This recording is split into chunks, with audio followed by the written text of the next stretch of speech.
दोस्तों, हम अपने चैनल पर बहुत ही मेहनत से वीडियो बना रहे हैं। हमें आपके सपोर्ट की बहुत ज़रूरत है। आपके एक लाइक और कमेंट से हमें नई ऊर्जा मिलती है, तो कृपया सपोर्ट ज़रूर करें। धन्यवाद। राजस्थान के चूरू जिले में इस साल सूरज आग उगल रहा था। दोपहर के समय परिंदा भी पर नहीं मारता था, लेकिन गांव के तिराहे पर लाला धनीराम का आलीशान ढाबा हमेशा भरा रहता था। लोग वहां के लजीज मटन करी और ठंडी एसी की हवा के दीवाने थे। वाह लाला जी, मटन का स्वाद तो गजब है, पर असली मजा तो आपके इस ठंडे एसी का है।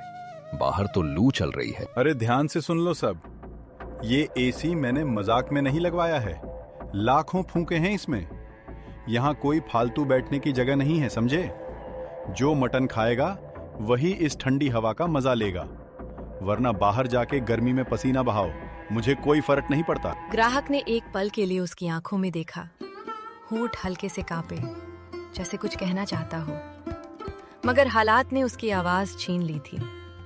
उसने चुपचाप अपनी पलटी उठाई, कदम भारी हो गए और बिना कुछ बोले धीरे धीरे वहां से चला गया। पीछे सिर्फ उसकी बेबसी और टूटे हुए मन की खामोशी रह गई। इस स्वाद के पीछे असली हाथ राजू का था, जो पसीने में लथपथ होकर भट्टी के पास खड़ा मटन बनाता था, लेकिन सारा नाम और पैसा लाला बटोरता था। ओए राजू, हाथों में जान डाल, ये दुकान है, कोई खेल नहीं। ग्राहक बढ़ रहे हैं और तू सुस्ती दिखा रहा है। और सुन ले ध्यान से, कल के 10 मिनट की देरी ने तेरी किस्मत के पूरे 2 दिन खा लिए। अब ये पगार नहीं, सबक कटेगा, ताकि अगली बार वक्त तेरे हिसाब से नहीं, तू वक्त के हिसाब से चले। मालिक, कल बच्चे की तबीयत ठीक नहीं थी। भट्टी की गर्मी से बुरा हाल है। क्या 2 मिनट एसी के पास खड़ा हो जाऊं? तेरी औकात कैसे हुई एसी की हवा मानने की? यहाँ रोटी पसीने से पकती है, हवा से नहीं। जा भट्टी फूक, और याद रख, इस आग में मेहनत झोंकने वाले ही टिकते हैं, वरना दरवाजा खुला है। बाहर की दुनिया तुझे तेरी असली कीमत खुद समझा देगी। ठीक है मालिक, आपकी बात सर आंखों पर। हम तो बस अपना काम ईमानदारी से करते रहेंगे। शाम ढली, धूल भरे रास्तों पर थका हारा राजू खाली हाथ घर लौटा।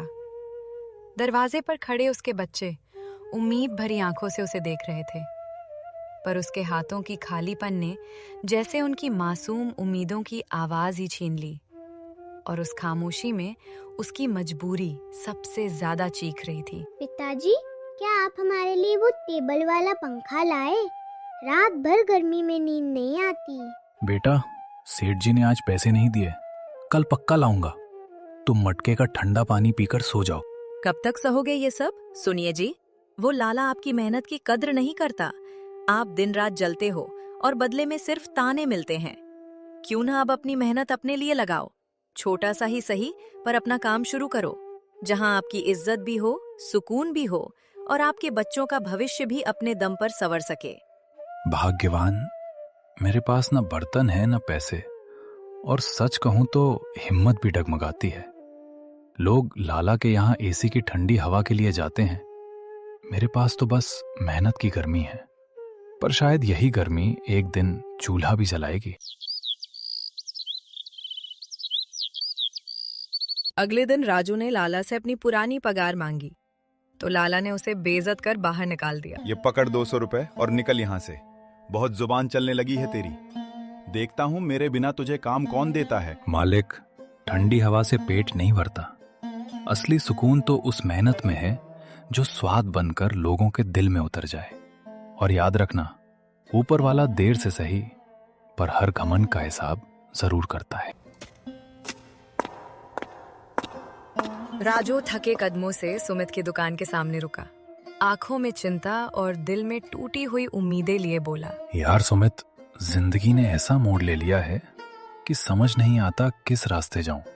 हर तरफ बस अंधेरा ही अंधेरा नजर आ रहा है। अरे राजू भाई, तुम यहाँ? क्या बात है, बड़े उदास दिख रहे हो। कभी तो तुम इस बाजार की रौनक हुआ करते थे।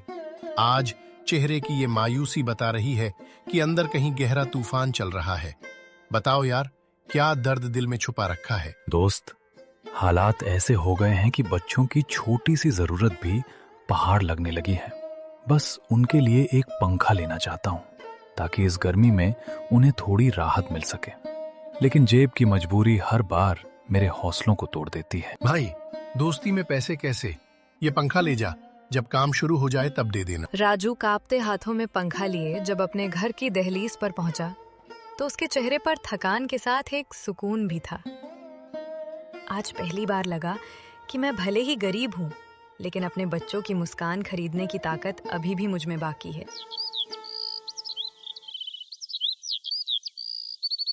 अपनी पत्नी के गहने गिरवी रखकर और दोस्त की मदद से राजू ने एक छोटा सा राजू मटन पॉइंट शुरू किया। स्वाद तो लाजवाब था, पर गर्मी की वजह से ग्राहक कम आते थे। शाम ढलते ही राजू अपना थैला समेटकर थके कदमों से घर की ओर बढ़ता है। दिन भर की मेहनत भले ही जेब को ज्यादा भारी ना कर पाई हो, लेकिन उम्मीद अभी भी जिंदा है कि एक दिन यही पसीना मेरे बच्चों की जिंदगी बदल देगा।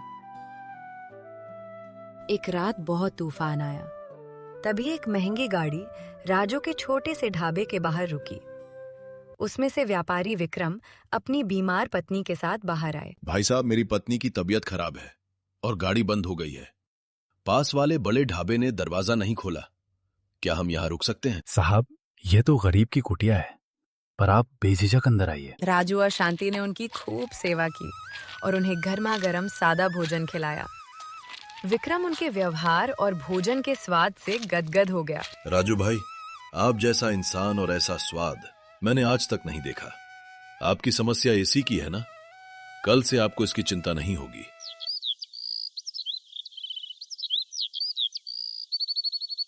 अगले ही दिन विक्रम ने राजू के लिए एक बड़ा हॉल किराए पर लिया और वहां 2 बड़े एसी लगवा दिए। अब राजू का ढाबा शहर का सबसे मशहूर ठिकाना बन गया। अब लाला का ढाबा सूना पड़ा था। बर्तनों की खनखनाहट भी जैसे थम गई थी। जिस घमंड की ठंडी हवा पर वो इतराता था, आज उसी बाजार में मेहनत और सच्चे स्वाद की ऐसी लहर चली कि लोग खुद ब खुद राजू के ठेले की तरफ खिंचे चले आए, जहां दिल की गर्माहट और एसी की ठंडक दोनों एक साथ मिलती हैं। लाला जी, अब आपके एसी में वो बात नहीं रही। असली मजा तो राजू भाई के मटन और उनकी शराफत में है। लाला हाथ मलता रह गया और राजू का परिवार अब खुशी खुशी रहने लगा।